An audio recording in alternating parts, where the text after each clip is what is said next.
தேவஸ்தானத்தில் 3 வகையான லட்டுகள் வழங்கப்படுகின்றன.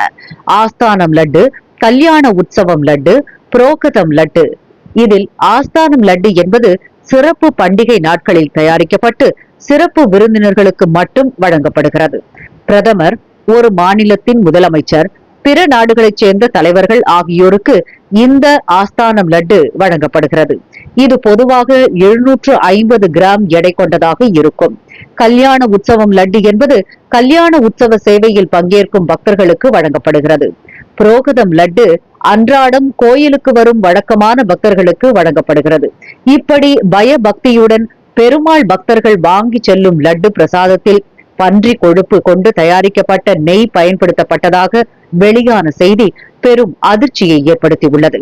இதனிடையே லட்டு தயாரிக்க பயன்படுத்தப்படும் நெய் கொள்முதல் செய்யப்படும் நிறுவனம் மாற்றப்பட்டதே இதன் பின்னணியில் இருப்பதாக சொல்லப்படுகிறது.